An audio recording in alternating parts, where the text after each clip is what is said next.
recording. Okay, so let's start.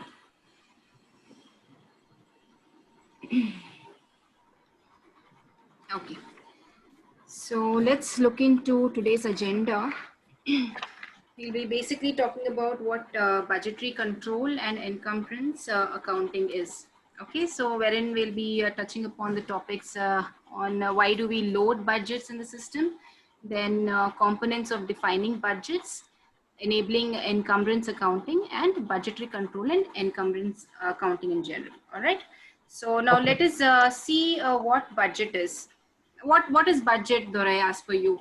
In a general sense, what is your understanding of a budget? Anything, it's okay. You don't have to give a proper definition. In a general sense, what is budget? Budget is basically your planning of something, right? Yeah. Tell me. Yes. Money. Yes, Dorai. The plan of how to spend an amount of money over a particular period. Correct. Right?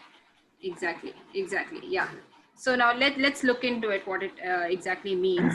See, a budget is a financial plan or a financial forecast. Okay, forecast meaning you predict or estimate a future event, right? So what is a company budget now? See, every financial year, they forecast how much income or expenditure they should be targeting for, right? So now this drives the company to a particular direction because the budget helps them to identify how much income they want to generate in the next financial year. Okay, and it also helps in predicting the amount of expenditure incurred to generate the particular income. So basically the company sets income and expenditure targets through budget, right?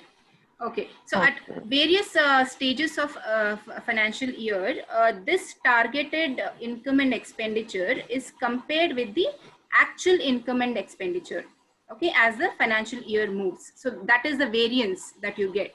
When you compare the targeted income and expenditure and the actual income expenditure, you get the variance budget, okay, which helps you in planning your budget in a more efficient manner for the next financial year, right?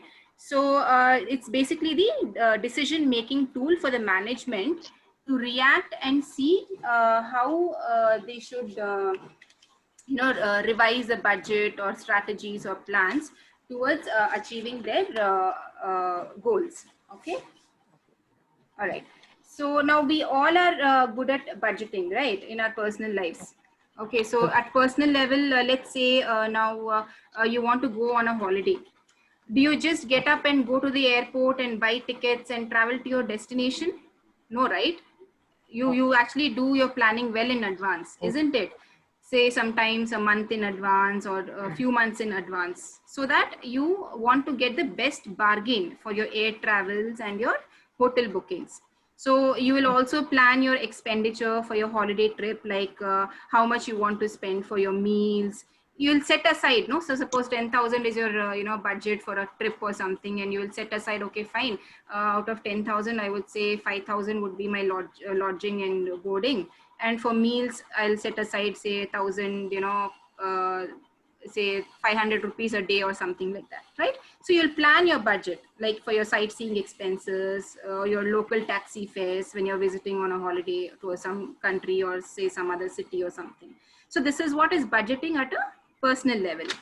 Now coming back to the business, the companies always make a budget before the financial year starts, okay? So that's called the yearly budget. Now, now what is budgetary control and encumbrance accounting? See, budgetary control and encumbrance accounting within Oracle Financials Cloud provides a complete solution, okay, to the company, which integrates planning and budgeting. So it proactively controls spending across the entire P2P transaction life cycle. All right. So, and which streamlines, okay, the financial process with encumbrance, carry forward and exceptional reporting and analysis. See, encumbrance is in accounting refers to restricted funds inside an account that are reserved for a specific liability. Now I'll be explaining about encumbrance in detail, okay, in the upcoming Okay. slides. All right. So let's move on to the next slide, which is why do we load budgets in the system? Okay. So the key advantage of loading budget in the system is that we can always check how much we planned to spend for a particular expense before we actually commit for that expenses. Okay, so for example, the procurement department buys raw materials or goods for the business from the supplier. Okay, then the Okay. procurement department sends the invoice to the payables department. Now the payables department says it doesn't have funds to pay to the suppliers. Now can we tell the same thing to the supplier that we don't have funds to pay you? That's not No. right, right? Yeah. Yes, ma'am. So it is the company's responsibility to make all the payments to its suppliers. That's why the budgeting should be done before incurring the expenditure or committing the expenditure. That is the main role of budget, so that you can plan all your expenditures in advance, right?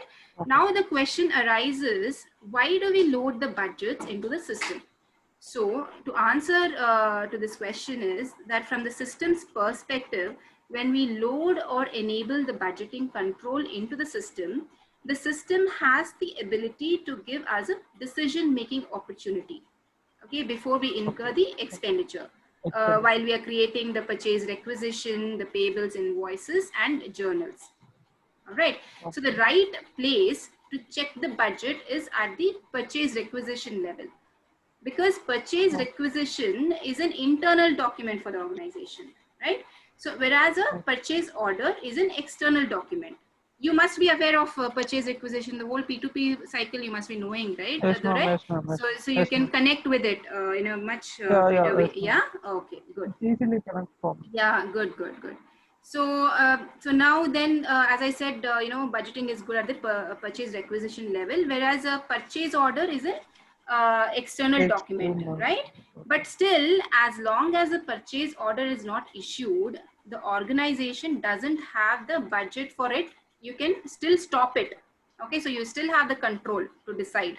All right. Yes, ma'am. So whenever a purchase requisition is created, if you load the budget into the system and we enable the budgetary control, the system will check whether the organization has enough budget or not. And depending on the budgetary control, it will stop you from creating a requisition, or it can give you a warning, with the information for a decision-making purpose, whether you have sufficient funds or not, or so. Okay. So this is an advantage of budgetary control, where it can, have a control at every level, say a purchase requisition level or the purchase order level, so on. Okay. So the system will block the budget because requisition is not an expenditure. All right. Expenditure is when we spend it. Okay. So requisition is still an internal document, as I said before. So at every stage, the system blocks the budget. Yeah, you had any doubt? Somebody wanted to say something? Hello? No, ma'am. No, ma'am. Oh, okay, okay, fine. So every stage, the system blocks the budget, okay, when you enable it. Okay, so and when the requisition is converted into a purchase order, the system reverses the budget which it had blocked, and then the system will block at the purchase order level. So once your requisition is approved, when it is blocked, it will go to your manager. Okay, he will review whether okay, the requisition is permissible within the budget control. He will release the block. Then it will go to the purchase order level. Okay, then again it will block. So this is a very hard budgetary control that you're giving onto your system. Okay, so it may differ. It may differ depending on the company's decisions, that whether it wants to give a hard control to its users, or maybe a soft control wherein it can just give you a warning and just tell, okay, fine, this is slightly above your budget, but still you go ahead to your purchase order level, so that we can then decide. The manager, the budget managers, or your supervisors will have that access to release the budget or not. All right. So this is how it goes. Then as I said, the purchase order level, the budget will be blocked, and an obligation, that becomes an obligation at the purchase order level, because we would have already issued a PO, right, to the supplier. And if the supplier gives us the goods and services, the organization is obliged to pay the supplier. Later, when the supplier sends the actual payables invoices for the payment, the system matches the invoice with the purchase orders. Then the budget which was blocked at the purchase order level will be reversed, and then the actual invoice will be booked against the budget, right? So this is the final thing which happens, because the payables invoice is the actual time when the expense is recorded. Okay, so this is how the in general how the budgetary thing works, right? So you're clear till here? Shall we move ahead? Yes, ma'am. Yes, Oh, okay, okay.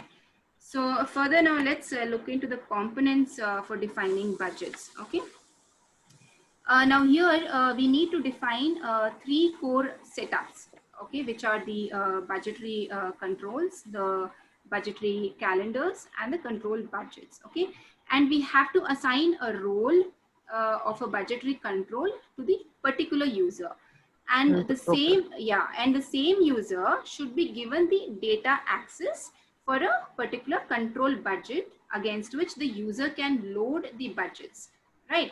So these are the few components. Once defined in the system will be ready to implement budgetary controls. Okay, so anyways, Sethuraman sir will walk you through each and every component and the setup process in the practical class. Okay, so you'll get a better clarity. So before that, I'll just give you a theory part as to explain you what the concepts of it. Okay. Okay. Moving ahead, basically the budgetary control is enabled at the ledger level or the project level. Okay. So the organizations which implement for example, project portfolio management offering, okay, they can use this functionality of enabling the budgetary control at the project level. So if everything is project driven and they maintain budgets in the projects, then any transaction that happens and the project code and task number is given, the system will check the budget against a particular project which is maintained in the project portfolio management offering. Okay, but you can also define budgetary control at the business unit level as well for any particular business functions. So these are the options. Either you can give it at the ledger level or even at the project level. All right, so these are the options given in the budgetary controls. All right, so once you define the budgetary control, then we need to define the budget calendars, right? So if your budget calendars are same as the financial calendars, like for the enterprise structure, when you decide which calendar you want, right? It's one of the components to define the calendar also, right? You remember that sir took you through that calendars and all that. Practical. Okay. So if your budget calendars are same as the financial calendars, say for example, financial calendars are period based, okay, and periods are typically monthly, right? Monthly based. So if your budgetary controls are also monthly, say for example, an organization has set a budget for travel for their employees, that which is rupees 10,000 every month. Okay, and for the year it becomes rupees 1,20,000, right? So now if I want to make sure that people do not exceed more than rupees 10,000 a month, okay, and the organization uses monthly calendar here, then we need not define an additional calendar, okay, because we can always use the financial calendar as it is for the budgetary control. And but let's say the monthly budget is defined separately, okay, but the organization wants to control it on an yearly basis. Okay, let's take the same example of the travel I just mentioned.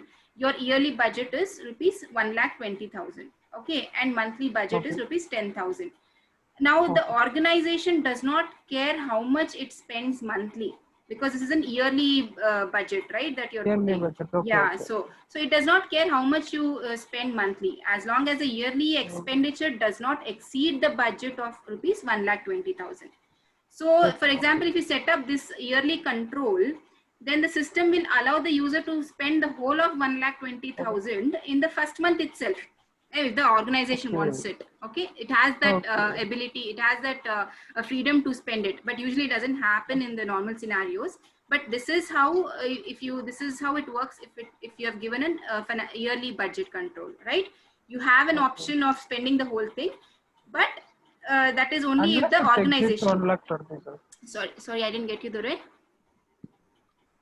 Unless it exceeds 1,20,000. Yeah, you should not see it when you, once you set an yearly budget, you have an option, you can spend the whole 1,20,000 in the 1 month itself, because this is your, if the organization wants it, right? This is a financial year budget. No, you're not controlling it on a monthly basis.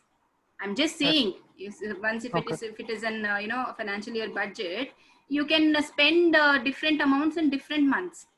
Whereas when you set it on a monthly basis, you cannot exceed rupees 10,000. You have set 10,000 for each month. You cannot exceed more than 10,000 rupees.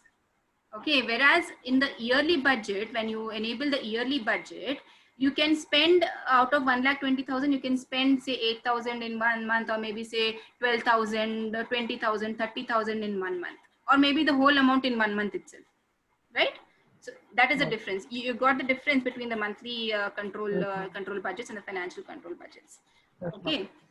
I'm just giving you a situation, I mean, wherein you can use it. Okay, you got it, right? Okay. So some companies want to use the budgetary control on yearly basis, which is more easy to implement, because it is very difficult to predict the expenditure on a monthly basis. Okay. So, but still they would have had, your supervisor will be monitoring you. Okay. I mean, you cannot, if you set a budget for some particular amount, you cannot use a whole budget in the same month itself. That is not feasible. Okay. And it doesn't happen in the real scenario. But there is a provision to exceed, you can use any amount of money in any month. Okay. Depending on your organization's or your manager's decision. All right. So once we define the budgetary control and the budget calendar, we next move to defining the control budgets. Okay, which you can see here, the next step is the control budgets. Now, this is one where we actually define what type of control you want to put in the system. Okay, for example, if a user exceeds the budget, he will get a warning. So this is a type of a control, okay, that you put here. But the system will let the user proceed and continue, okay, with the normal transactions. That is one way of controlling.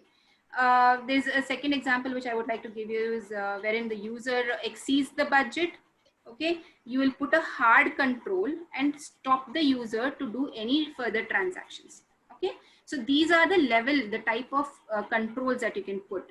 Okay, you can, as I earlier mentioned, you can, put a block at every level, like at your requisition level or at your, purchase order level. That is a very hard control. Okay, wherein only your manager will be able to reverse it or release it. All right. So this is basically what happens in the control budgets. So, and there are other options also, like wherein the system keeps recording in the background. Okay, the user will not get any warning or alert, and it's only for the reporting purposes. It keeps recording at the background of the system. All right. Okay. So now, in order to do all of these, above steps, one should have a budgetary control role. Okay, so now this is the role, okay, generally given to a say financial planner or the budget manager or the financial analyst, right? This role gives the user the access to budgetary control functionalities, like defining the budget controls, etc. Okay, the same way, the way we created the user, then we assign roles to the user, and then you run the LDAP and all that. No, same process happens with this also for the budgetary control role as well. Okay, right? So after you remember the process, no? Sir took you through the whole process of how user is created, then the roles are assigned. Yeah, so you remember that. So same procedure is followed for creation of budgetary control roles as well. Okay. Then in the data access, Okay, the user is allowed to specify a budget against a particular control budget. So you basically you give data access to that role that you just created. Okay, Okay. so this is one of the steps. So then once we have Excuse me. yes sir, yes sir, tell sir. Sorry. Yes sir, no problem. Yeah. Durai, Yes, sir. Durai, yesterday I showed you know the data access for ledger. Data access Yes, for sir, ledger yes. I showed no. Yes, sir. Right. Same way for control Same, budget. okay, for Same control way. budget. Okay, okay, okay. Ma'am, you can. Yes, okay sir. So okay, so once we have everything in place, then we can load Okay. the budgets into the system. Okay, so this is the basic components of defining the budgets. Now let's look into the difference between what a budget and an encumbrance is. Okay, what is an idea? What do you mean by encumbrance, Durai? Do you have any vague idea also as to what it is or what it can be? Of your knowledge, encumbrance, what do you mean? Even if it is a very vague, you know, meaning also, it's fine. What do you think? What does encumbrance mean? Encumbrance meaning burden, like that, ma'am? Yeah, okay, fine. See, it is I could let me put it this way, that it is an extension of budgetary control in a way. Okay, so see, your budget is a list of anticipated expenses, right? You're anticipating Okay. your expenses. Now, to make your anticipated expenses equal to your anticipated income is what is called as budgeting, right? You would, okay, budget is mainly you're planning your future, right? On a personal level, what you'll do, okay, fine, by this month year end I will be accumulating of so many lakhs of rupees. Now let me, you know, invest on buying a, you know, plot or a flat for myself. So right, Okay. so you will be, you know, anticipating. Your budget basically is your anticipated expenses, and you equal your you know, expenses to your anticipated income in a general sense. Right, you got Okay. it? So that is what budgeting is. Now encumbrance, in other words, is known as commitment accounting. Okay, wherein encumbrance is a portion of a budget, okay, which is set aside for spending. When simply put, budget is kind of a reserve kept for Okay. future purpose expenses for known expense overheads. You know, the companies know, fine, okay, this is a manufacturing company, we have to buy raw materials, okay, we have to, you know, pay the suppliers, the creditors, and all that. Okay, these are all the known expense overheads. Okay, so budget is basically kept a reserve kept for the future purpose expense for known expense overheads, okay, which is on the ongoing business expenses. Whereas Okay. encumbrance is a kind of reserve kept for future purpose expenses for unknown expenses or unexpected expenses. Okay, like your Okay. suddenly, I mean, you know, you have a payment for your loans to be made. Okay, suddenly you're not, and your mortgages, okay, or your loan payments, okay, or suddenly you have, you know, you have to incur, you know, you have to buy, you've got a sudden, you know, big order, okay, and you have to, you know, finish that order within your stipulated time period, okay, which was not planned in your budget. Okay, and then you keep that amount aside. Okay, some unforeseen, you know, circumstances happen, so you remove from that reserve and spend it on your you know, day-to-day activities. Okay, so that is what is encumbrance amount is. Okay, planning is. All right, so sir, you would like to give an example for this? Durai, Yes, sir. Durai, in case of rent, Okay. rent we know no how much for 1 year we are going to pay. Okay. Okay, so that we allocate no budget, we make it no. That is for example rent, that is budget. Okay, rent we know how much we are going to pay. For example, 10,000 per month means 1,20,000 per year. We can make it okay, but in case of encumbrance we do not know. Okay, you understand? Yeah, that is what I Okay. said. No, see, now Yeah, you in a company, you know that these are your orders. Okay, you are manufacturing say 500 units. of say stuffed toys, okay, that you're manufacturing. Now all of a sudden you get a huge order of, say, manufacturing of, say, another additional of 500 units, which you're not planned, you've not even thought of it. Okay, so now what will you do? You have created all your budget for your 500 or maybe maximum, say, 100 extra stuffed toys, of manufacturing of 100 extra, max to max 100 extra.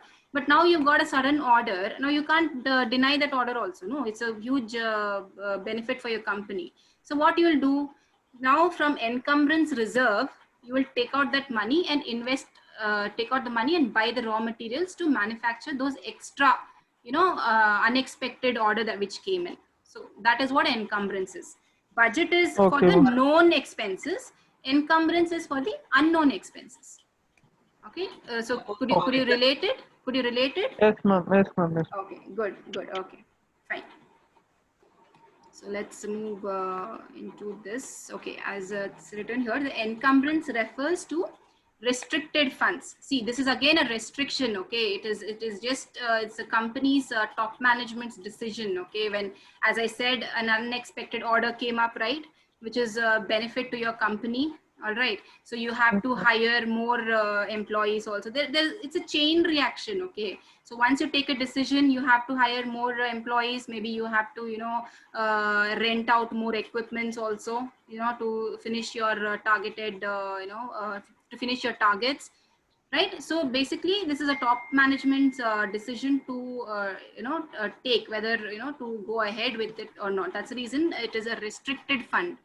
All right. Okay. Inside an account that are reserved for a specific debt or a liability in the future. Okay. Ma'am, can I add one thing? Yes, sir. Durai, suppose if a company goes for an expansion, okay, suddenly they are acquiring some business. Suddenly they are acquiring a business, no? In that they would have not anticipated this much happen. So suppose they are acquiring some business, no? So the employees may they have to add it, and the liability get increases. Similarly, the expenses of, for example, in case of additional warehouse incur expenses, rent may be increased for that and all. That they would not have anticipated. No, this kind of expenses and all, it will be there. Okay, but after taking over that business only, they would be knowing what would be the how much is salary. See, the existing employees they would take over means they have to increase. No, the same salary they will not give. So they will have an increase. So they would not have anticipated how much we are going. Only after taking over, the employees they have to keep. These employees they have to be shifted to another location. Like that, they have to finalize accordingly. So they can't anticipate. No, while taking over the business, new business, they are new concern. They are taking over. No, that and all. In addition to that. In addition to the existing business, they are taking over. So they would not have anticipated this. Some expenses they would not have anticipated. So from that encumbrance only they are doing. Correct, no? Okay, yes, sir. Durai, Yes, it's clear? Ma'am, you can continue. Okay. Okay. You're clear, no, Durai, or what it is? Okay, good. Yes, okay, so now... Okay, so before we understand what encumbrance accounting is, let us understand the three terms, okay, which is the encumbrance, commitment, and the obligation, which is at the next slide. Okay, so as I just sir also explained you what encumbrance is. This is your pre-expenditure, such as your purchase requisition or a purchase order, which will lead to a charge against an account. Okay, this is at your purchase requisition. As I said, suddenly you get an order, and all that. So to cater to all that, they've given an example of requisition and PO here. Okay. Then commitment is one which means, wherein you make a journal entry to record an anticipated expenditure. One second. Okay. Okay. Sorry. So this is a record, okay, a journal entry to record an anticipated expenditure as indicated by the approval of a requisition. So basically, it's an encumbrance, that you record when you complete a purchase requisition. So the requisition amount is called the commitment. here. Okay. Okay. And next is the obligation. Okay, these are basically the stages in encumbrance accounting. Okay, I'll take you. I'll take you through. You'll understand with the example, but I'll just let you tell you the definition of what exactly it means. And then comes the obligation. Okay, now this is an encumbrance that you record when you turn a requisition into a purchase order. Okay, so your purchase amount is the obligation here. All right. So basically, encumbrance accounting is avoiding budget overspending.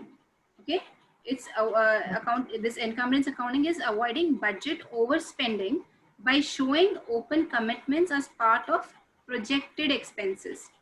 Okay, and encumbrance are important in finding out how much funds are available as a projected expense tool. Okay, that is your estimated expense tool. Okay, it is. So commitments are obligations for future expenses made. Okay, so which are made for an employee, like salaries or your suppliers, the vendor purchase orders. Commitments are tracked to help departments forecast their expenditures so that they do not exceed their budgets which are available. Okay, so when we use encumbrance, we basically, get the answers for these two questions, like how much do I have to spend, and alert me if spending too much from allocated budget. So now you can relate how encumbrance, is an extension of, the budget, right? Okay. So suppose a sudden and unexpected, expense comes in, so you can, use your encumbrance accounting there. Okay. So basically, this is funds available, which is equal to budget minus actual. Actual means actual expenditure, okay, that you incur, and minus your encumbrances. Okay, so the budget is always unaltered, whereas encumbrance is reversed when matching to an accounts payable invoice. I'll show that in the example. Okay, fine.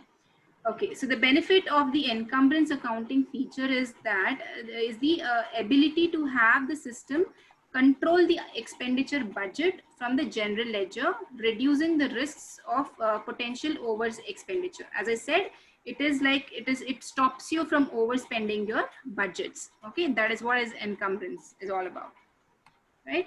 So then we have the again, the same reservation of funds is called an encumbrance. Okay, so basically these are the purpose of encumbrance, okay, which is to avoid overspending of the budget, to facilitate effective control and consumption of budget by pre-allocating budget amounts, okay, and to predict cash flow, cash outflow and general planning too. Okay. So anyways, now let me just take you through the examples, what I've shown here. So how much we're left with time, right? Okay, fine.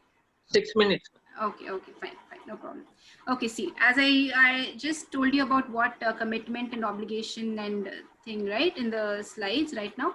So these are the stages, okay, of encumbrance accounting activity in the procure to pay process. Okay, first is the commitment stage, wherein you're creating and approving a purchase requisition. So the requisition amount is your commitment stage. And then you move to the next stage, which is creating and approving a purchase order. So this becomes an obligation. You know how the requisition and all that, the process goes, right? You must be aware of it, right?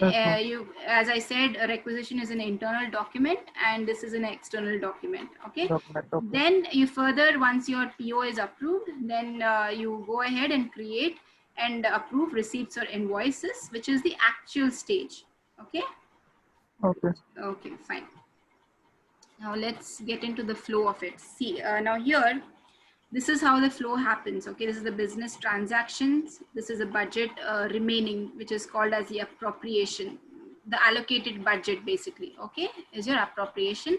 Then commitment, obligation, and actual. Now say, for example, budget allocated for expenditure is, So the budget allocated for expenditure is rupees 10,000. Okay, so you have 10,000 as your appropriation. Then your purchase requisition is being created for rupees 2,000. Okay, then this requisition once created, it will go for approval. Once approved, your appropriation will, get reduced by 8,000. This is still happening Okay. inside your, this is internally, okay? The actual Okay. amount gets reduced only at the actual expenditure stage, okay? But Okay. here for your, internally, the system will keep, creating journal entries and reducing this, okay? But the final thing happens only when it is posted to GL ledger, when the actual expenditure is incurred, okay? I'll come to that stage first. Then Okay. after the requisition is approved, okay, then it will go to your, PO or PR, your purchase requisition is auto created to your purchase order, Purchase okay? order. Okay. Okay, again 2,000 rupees. Now in between what happens, as you know, whatever the requisition is there or the purchase order is created, the changes keep happening, okay? That is a Okay. fact, okay? Sometimes it increases, decreases, maybe it gets even cancelled, right? Okay, so to cater that, then the value changes from 2,000 to 2,500. Okay, once this order is approved, okay, then the actual purchase order is for 2,500. So your 2,500, it will get reduced. The amount, your appropriation amount will get reduced to 7,500. This all entries will get reversed automatically once your PR is approved, okay? And Okay. then the invoice received and matched PO against rupees 2,500 is your actual expenditure, okay, which is matched against your budget, and the amount will be released. This is Okay. the budget flow which happens. Now let me get into each and every stage in detail. Okay, so say here the budget or the appropriation was created for rupees 20,000 in this example. 20,000. Okay, now let's see how these budgets will be used, and encumbrances created or liquidated is basically your closure of liquidated is mainly closure of your that particular account, isn't it, sir? Or maybe Huh? setting off, Yeah, right? yeah. Yeah, setting off or Yeah, yeah. closure of that account. Okay. Closure of. Yeah, closure of it. Okay, fine. So this Okay. is purchase requisition or the approval and the reserve. Okay. So the following example outlines the encumbrance accounting for recording commitments. This is still at the commitment stage. Okay. The event type is this is still in the reserve. Okay. The encumbrance type is commitment here. Okay. The balance type is encumbrance, and the journal entry is budget account from PR distribution 3,000. Okay, and 3,000 is a purchase requisition. Okay, here the user intends to buy some office stationery this month. The estimated amount is approximately 3,000. So the user has raised a requisition for 3,000 rupees for office supplies. So the entry would be budget account from PR distribution 3,000 debit to reserve for encumbrance, which is the commitment. Okay, this is still in the commitment stage, right? Then what happens, you move to the next stage, which is the purchase order reservation and approval. Okay, same, this is still in the commitment stage. Okay, here the encumbrance date is provided in the PO distribution. This is going to your PO order approval, right? So what happens here, Okay. the reserve for encumbrance commitment, this entry gets reversed here.